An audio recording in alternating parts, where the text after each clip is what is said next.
गुरु प्यारी साध संगत जी, आप सभी को प्यार भरी राधा स्वामी जी। संगत जी, हमारे द्वारा की गई सेवा का फल हमें अवश्य मिलता है। सद्गुरु कहते हैं, सेवा करके हम अपने कर्म काटते हैं, लेकिन उसके साथ साथ भजन सिमरन करना, नाम की कमाई करना भी बहुत ज़रूरी है। यह साखी भी एक ऐसी ही बीवी की है जो कि गैर सत्संगी थी और अपनी छोटी बहन के कहने पर जब वह सेवा पर गई, उसके बाद ऐसा क्या हुआ जो ये वहाँ पे अब पक्की सेवादार बन चुकी है। साथ संगत जी, इस गैर सत्संगी की छोटी बहन एक सत्संगी है और इन दोनों बहनों की शादी पंजाब के लुधियाना में अलग अलग परिवारों में हुई थी। जो छोटी बहन का ससुराल था वो शुरू से सत्संगी था, तो छोटी बहन ने भी नामदान ले लिया और ये भी उसी रंग में रंग गई और वह भी सेवादार बन गई और वह अपनी सास के साथ डेरे जाया करती थी। लेकिन एक बार इसकी सास की तबीयत ठीक नहीं थी और वह डेरे नहीं जा पा रही थी, तो इनकी सास ने कहा कि चलो इस बार आप अपनी बहन को डेरे ले जाओ। तो अपनी सास के कहने पर इस बहन ने अपनी बड़ी बहन को फ़ोन किया और किसी तरीके से उसको अपने साथ डेरे चलने के लिए मना लिया। जब यह दोनों डेरे जा रहे थे तो बड़ी बहन ने इनसे पूछा कि वहाँ क्या तुम्हारे गुरु का सत्संग है। तो छोटी बहन बताती है कि नहीं, मैं तो वहाँ सेवा करने जा रही हूँ और इस बस में सभी लोग जो बैठे हैं ये भी सेवा के लिए ही जा रहे हैं। तुम चिंता मत करो और घबराओ मत। तुम वहाँ पर कोई भी काम मत करना और ना ही तुमसे कोई ज़बरदस्ती सेवा करवाएगा। तुम वहाँ 2-3 दिन घूम फिर लेना। 2 दिन की सेवा है, मैं 2 दिन सेवा कर लूँगी और तुम घूम लेना। यह दोनों कुछ देर बाद डेरे में पहुँच जाती हैं और डेरे में छोटी बहन की सेवा लंगर घर में लगी थी और बड़ी बहन भी अपनी छोटी बहन के साथ वह लंगर घर में साथ में चली जाती है, क्योंकि वह वहाँ के माहौल से पूरी तरीके से अनजान थी, इसलिए अकेले रहना सही नहीं समझती है।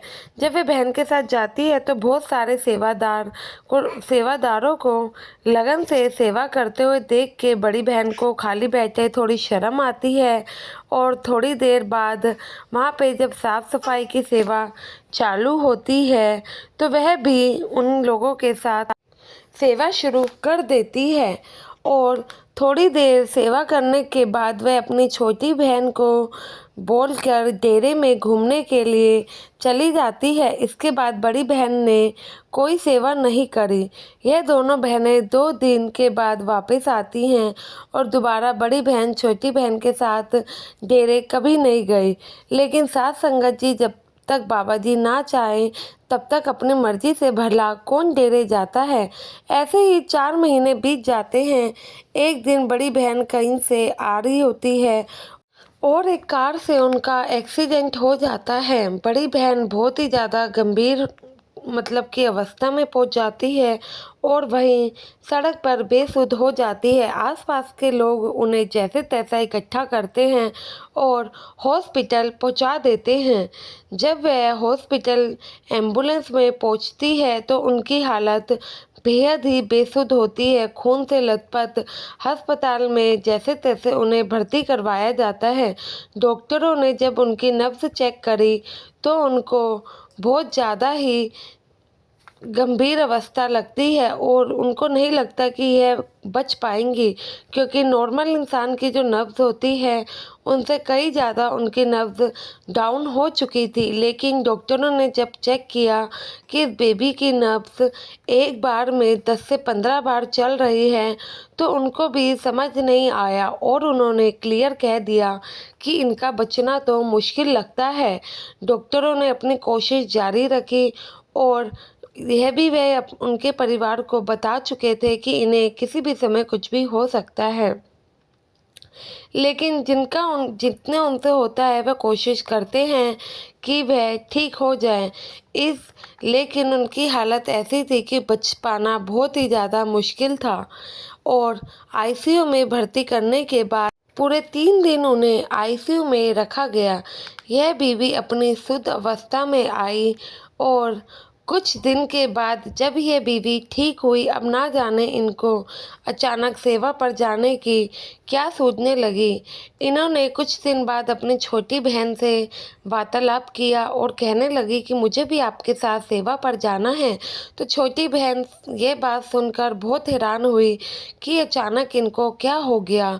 तो इसके बाद ये सेवा पर ऐसी जाने लगी। तो कभी कभी तो ऐसा होता था कि जब ये अकेले ही चली जाया करती थी। एक दिन छोटी बहन ने इनसे पूछ ही लिया कि भाई ऐसा क्या हो गया जो तुम अचानक इतना सेवा पर आने लग गई। तुम्हारा तो दूर दूर तक इनसे कोई लेना देना नहीं था। तो काफ़ी उसके पूछने के बाद यह बस में जब जा रहे होते हैं तो ये अपनी स्टोरी बताती है और दूसरी संगत को भी बताती है कि जब इनका एक्सीडेंट हुआ था उस दिन इनकी हालत बेहद ही ख़राब थी और ये बेसुध हो गई थी। तो इन्होंने अपने सामने काल को पाया था और वह बताती है कि मुझे ले जाने के लिए काल आया था, लेकिन काल के साथ सफ़ेद कुर्ते में एक सरदार जी खड़े थे और वह काल से कुछ बात कर रहे थे। सरदार जी का चेहरा दूसरी तरफ था तो मैं उनका चेहरा नहीं देख पाई।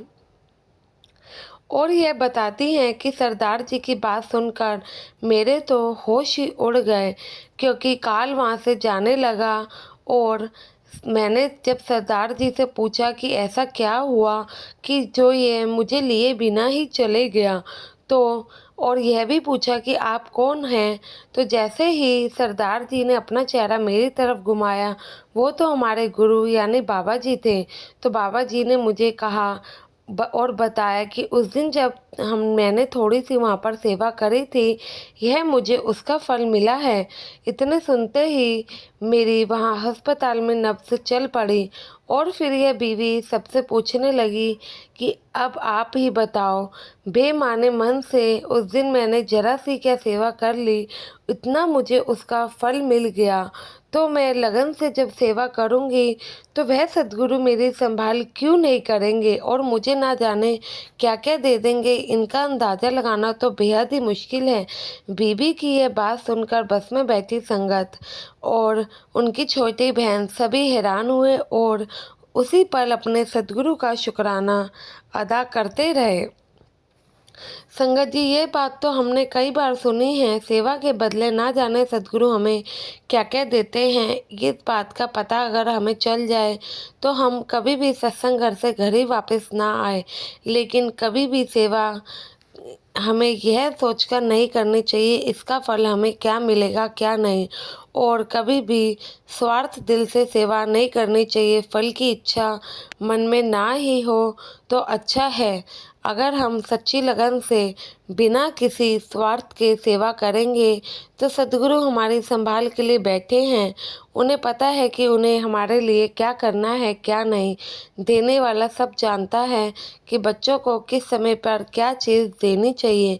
तो हमें सब कुछ अपनी डोर ही उनके हाथों में छोड़ देनी चाहिए। आशा है आपको ये साखी अच्छी लगी होगी और संगत के अपने इस चैनल को आप सब्सक्राइब जरूर करेंगे। गुरु प्यारी साथ संगत जी, राधा स्वामी जी।